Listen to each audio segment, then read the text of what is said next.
یو سړی نیک سړی فقیر په لاره روانو یو ښار ته ورغی پخوا د پېښور ښار دروازې وې د مشرانو ته پته دا شنغری دروازه او دا لاورۍ ده دا کابلۍ ده دا دروازې به یې د شپې بندولې څوکیداران به و د سار به یې کلاولې دغسې د ښار دروازه وه یو فقیر سړی د ملنګ خپې بلخپې او شلېدلې جامو کې او سرتور سر دی روان دی او دروازې د ښار بندې دي او بار لینونه لګېدلې دي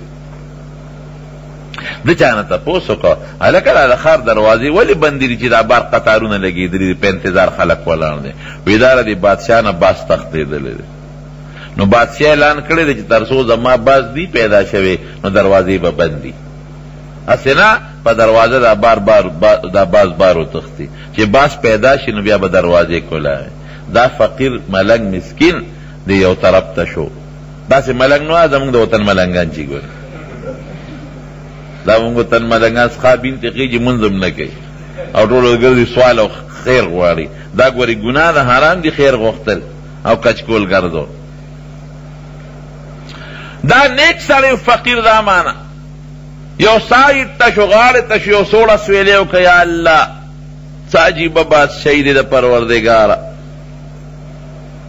دومره قمقل سړي له د بادشاهي ورکړې ده چې هغه باز ته هم دروازې بندوي باز خو په دروازه نه دي خر په دروازه دي باز خو چې وزرې وړقوي بره ځي نو دروازه دې باز ته بنده کړې ده نو که چېرته وستې کېږي او دومره طاقتمنې نو په دې ښار جال واچوه چې بره ونه تښتي نه شي کوی دروازه دې بنده کړې دومره قمقل خر او چې خدای زه هوښیار یم پوه یم نو زما سپلی درکم نشته قمقل بې وقوف خر ته ګوره په کرسی دې کېنولی دی او خلک ورته سلوټونه کوي او دا دروازو د ښار ټول اختیار دی او زه ستا عبادت کوم ټوله شپه لګیم روجې درې نیسم نو خدای سپلی مې هم نشته شلېدلو جامو کې ګرځم کور درک مې نه لګي یو شکوې په زړه کې راله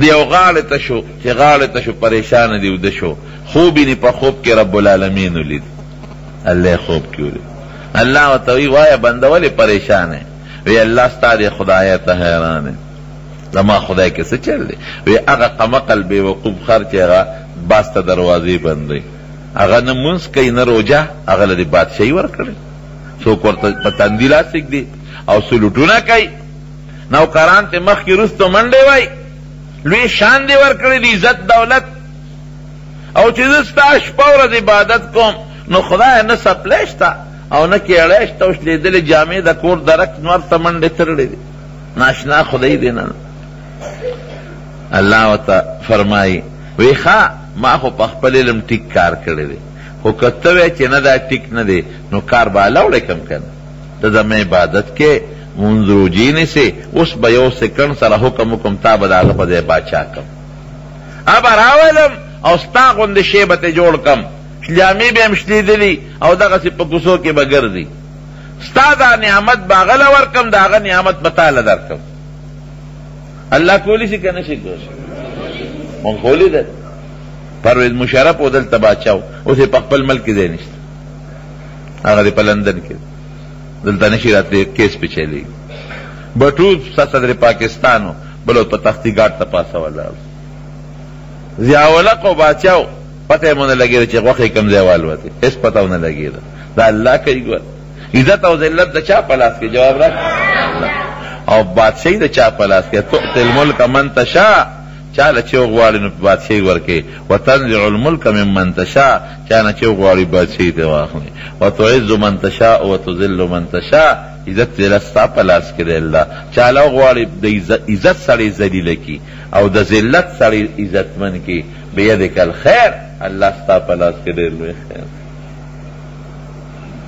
نو وی دستا نعمت غله ورکوم د هغه تعالی درکوم وی الله زما څه نعمت دی دا شلېدلې سپلی او شلېدلې جامې سرتور سر ګرځېدل خپې بلخپې وی نه داسې نه ده تا به د هغه په ځای کېنو بادشاه به خلک به درته سلوټونه کوي مخکې وروسته به دنه پوجان پولیس منډې وي او ستا چې کوم نعمت دی چې دا ما ته تندې لګې او سجده کې او الله الله کې او دا د شپې ما سره پټې پټې خبرې کې او زه درته په خوبونو کې راځم او ما ته سر لګې دا نعمت بدن عالم دا به ګورې غله بیا ورکوم دا مونز به دې بیانې، دا روجه به دې بیانې، لکه به دې ما سره محبت ختم شي، د شپې به ما ته ودرېدل ستا ختم شي، او په جبه دا زمانوم الله الله ویل به ختم شي، دا نعمت به هغه له ورکوم. وی نه خدایه دا فقیري مې قبوله ده، دغه بادشاهي مې نه قبول، خو ستا دا نوم مې قبول دی چې په دا جبه ستا نوم اخلم. داسې ده که نه؟ زمونږ په جبه الله خپل نوم جاري کړی او د خپل پیغمبر نوم او قرآن شریف. دا دی مونږ دلته قرآن شریف ته ناست یو، خلک به څوک سینما کې ناست دي، دا د خدای فضل دی که نه دی؟ وما بكم من نعمت فمن الله. ډیرو مسلمانانو ته الله د قرآن د مخ ایمان نصیب کړی دی. دا مونږ چې وایو چې الله شته او یو دی، دا مونږ ته چا ښودلی دی؟ دا مونږ ته قرآن ښودلی دی. دا مونږ چې وایو مونځ کوه، دا مونږ ته قرآن ښودلی دی، اقیموا الصلاة. دا مونږ چې زکات ورکو، دا چا ښودلی دی؟ قرآن ښودلی دی. او دا مونږ چې الله ته سجده لګو او ټیټیږ ورکعو وسجدو، دا مونږ ته چا ښودلی دی؟ قرآن ښودلی دی. د دواړو جهان مبارک سردار به د قرآن شریف شرحه کونه، دا حدیث خو د قرآن شریف شرحه ده، شرحه. وانزلنا، الله فرمائی وانزلنا الیک الذکر لتبین للناس ما نزل الیہم. وی قرآن غوندې یو لوی نصیحت مې درته نازل کا، وی ته به د هغې تشریح کې او امت ته به د هغې بیان کې. نو قرآن شریف او احادیث دا لازم ملزوم دی، قرآن شریف او حضور پاک لازم ملزوم دی. د قرآن شرح د دواړو جهان مبارک سردار مونږ ته کړې ده، او بیا د قرآن او د هغې شرح نه چې احادیث دي چې کم ښکلي مسائل دوتې دي، هغې ته زمونږ علماو فقه ویلې ده، د فقه دا مسائل او جزیات. نو دا مونږ چې سر لګو الله ته تندې لګو، دا تعلیم د چا شو؟ د قرآن شریفو. د چا تعلیم شو؟ د قرآن شریف. مونږ په دې د الله ډېر لوی حمد ادا کوو. په دنیا کې داسې مخلوق دی چې هغې بوتانو ته سجدې کوي. صرف په هندوستان کې مولانا عثمانی صاحب، شبیر احمد عثمانی رحمه الله، د خپل زمانی تعداد لیکلی دی، اوس بلا زیاتی، چې صرف په هندوستان کې د 33 کروڑو خدایانو عبادت کیږي. د هندوانو نه هغه زمانه کې هندوان دومره نو لکه خدایان چې څومره زیاتو، هر یو ځان له مخصوص خدای ساتلی دی. او دقه رنګې صحابه کرام وی مونږ به د کاڼو عبادت کو، بوتان هم ځان له جوړ کړي، سجدې به هم کولې، او چې بل په لاره بتلو خشته کاڼې به مو لیده، نو ځان سره به مغه اوچت که بیا به مغې ته سجده کوله، مخکنې به مو غورځو، او چې کاڼې به نو مونږ به بیا شګې را یو ځای کړې، نو چیلی به هم پې د پاسه ولشله، نو هغې ته به هم سجدې کول، او څوک سپو ته سجدې کوي، او څوک پیشوګانو ته سجدې کوي. دا په ګاونډ کې هندوستان کې بعضې خلکو بوتان جوړ کړي دي، په خېټه کې وله پی ور واچوي په دې خوله باندې، او بیا د هغه مخصوص اندام هغې کې سورې کړي، په هغې وله خوله کې د هغه پی تسکي. وی دا پی زمونږ د خدای د وجې نه برکتي شو. په امریکا غوندې ملک کې د شیطان عبادت کیږي، ما په خپله رساله کې لیدې دي. اوس شیطان خو چا لیدې نه دی، خو یو پردي شکل یې جوړ کړی دی، څښا خبیث غوندې، اخبار کې هغه تصویر مو، نو هغې ته عبادت کوي. او مونږ د چه عبادت کوو؟ جواب را کې د الله. زمونږ دا تندې په دې خاورو کې په دې ځمکه کې چا ته لګي؟ الله ته، هغه ذات ته چې د دې تندې خالق او مالک دی. مونږ بوتانو ته او کانو تیګو ته چې په خپل لاس تراشلې شوي دي، هغې ته عبادت نه کوو، یو الله ته عبادت کوو. دا د چا برکت؟ د قرآن شریف. وهذا کتاب انزلناه مبارک، الله وی دا مونږ نازل کړی دی او دا ډېر لوی د برکت کتاب. نو دا خشته ښکلې عقیده چې مونږ جنت منو، دوزخ منو، آخرت منو، او د قبر عذاب منو، د دې منبع او سرچشمه دا د خدای قرآن دی. زمونږ عقیده دا د قرآن برکت شو. خدای دې په دې عقیده زمونږ ژوند او مرګ نصیب کړي. قسم دې مونږ خو مسلمانان یو، خفه کېږئ مه، تاسو ښه خلک یې، لیکن زمونږ عقیدې ډېرې زیاتې کمزورې دي. ډېرې کمزورې عقیدې دي. ما محسوسه کړه، اوس ځای په ځای مې محسوسه کړه. لږ غوندې پیسه چې راشي خلکو ایمانونه پرېښودل، د پیسې د وجې خلکو عملونه پرېښودل د پیسې د وجې. په کومه علاقه چې د خدای غضب راشي او عذاب راشي پکار دی چې خلک ویریږي. یو حدیث میں کته هغې کې لیکلي حضور پاک فرمایي وی اخره زمانه به راشي نو عذابونه به زیات راځي. نو چې عذاب راشي نو پکار خدا ده چې مسلمان ویښ شي او توبه وباسي، وی دی به د بل عذاب انتظار کوي.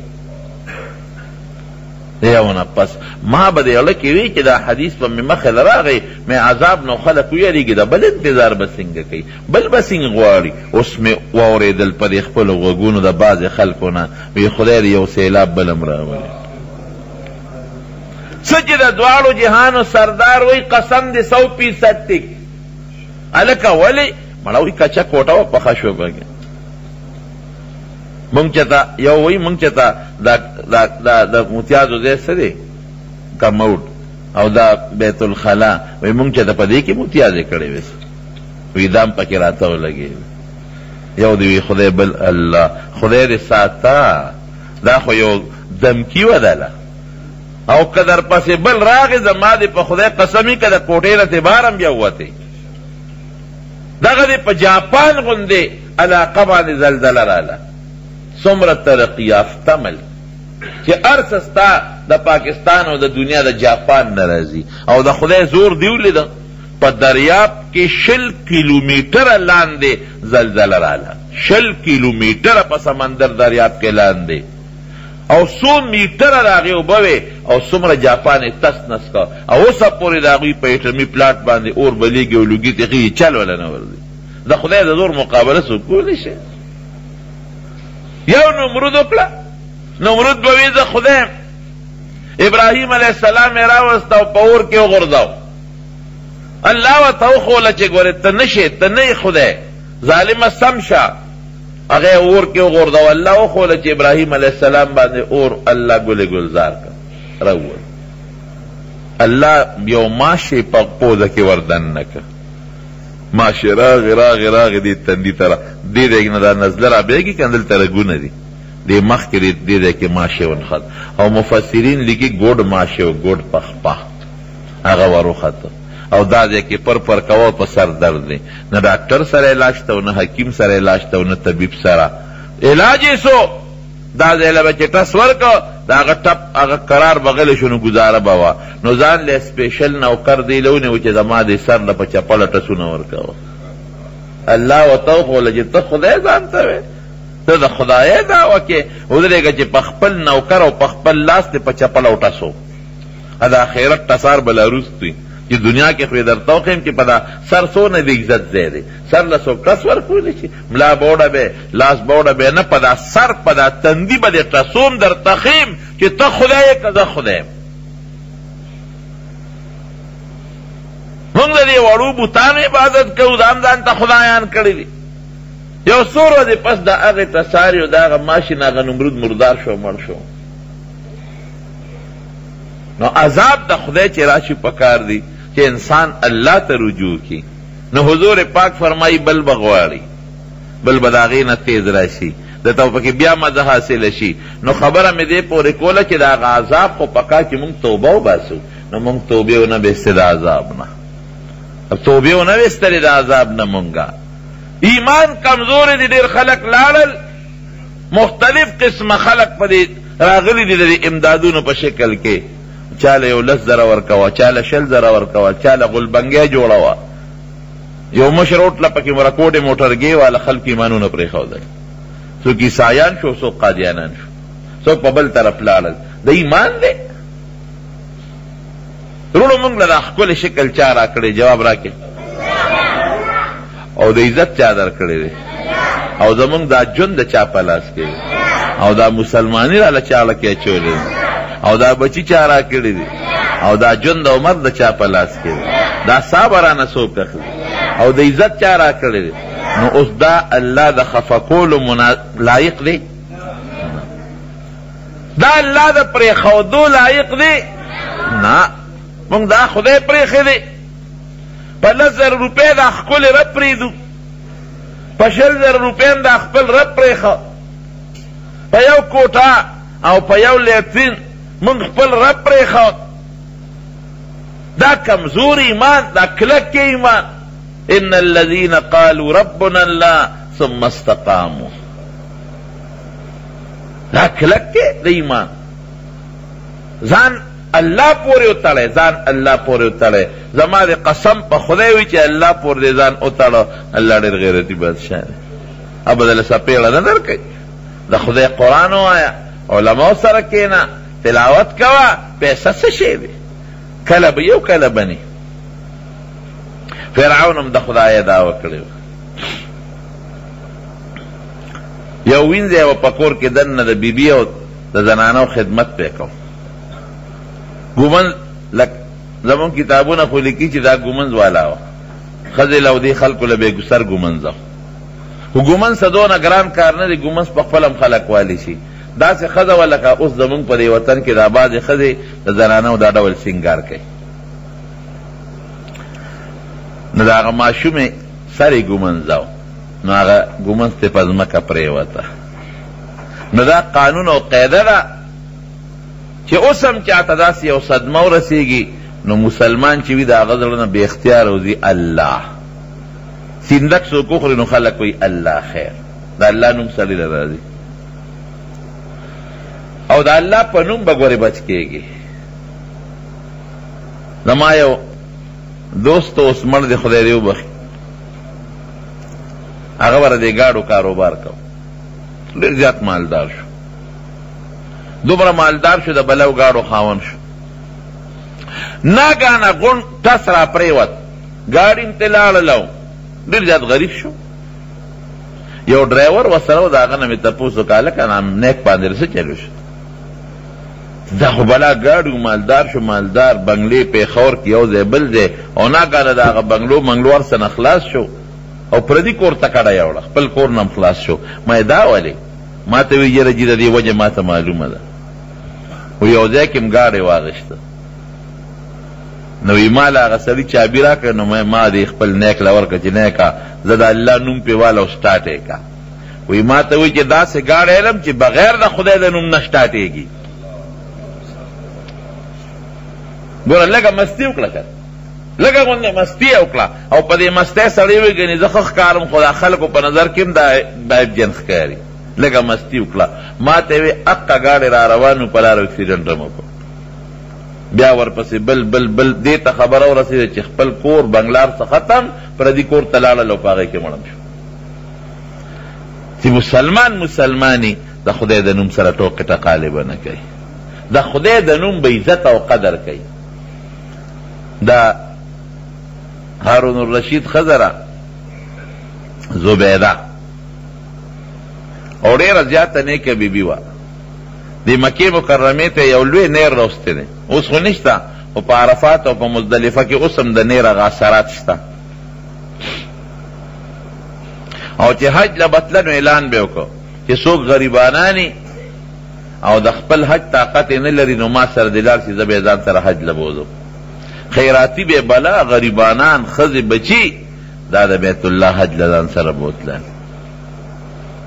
او د حاجیانو به ډېر لوی خدمت کو نیکه بیبي وه او په کور کې به یې وینځې غلامانې ساتلې او دا به شرط و چې زما په محل کې کومه وینځې یو کم غلام یې به د قرآن شریف حافظ وي چې څوک پخلی کوي چې هم د قرآن تلاوت کوي او که څوک ماله ډوډۍ راوړي چې هم د قرآن تلاوت کوي او که څوک د اس خدمت کوي او قلم چلی چې هم د قرآن شریف تلاوت کوي نیکه بیبي وه او د دې هارون الرشید ورسره ډېر محبت هم و انتهایي مینه یې ورسره د تره لورې هم وه خوبصورت هم وه دومره مینه وه تاریخ لیکي چې دا هارون الرشید به کله فیصلو ته ناست و پخوا بادشاهانو خو به فیصلې کولې کرکټ پسې به نه تلله خفه کېږې ما او زمونږ هغه 10 ورځې مخکې نه کرکټ له انډیا ته روان دی یا د خدای نیکبخته ملک په سال کې دی او ته په سال یې ها کرکټ دی کله یو ښځې د سړو هغه څه کې اوس ښځو هم کرکټونه شروع کړل مالدار قومونه کدا کار کوي و موږ ته پکې څه ضرورت کړه دې قصو پیسو او چې وزیر اعظم وي زه ځم څونه خلک به ځي او ملک به څونه ودرېږي او چوټي به میلو شي خلکو ته او خلک څونه روزونه په غم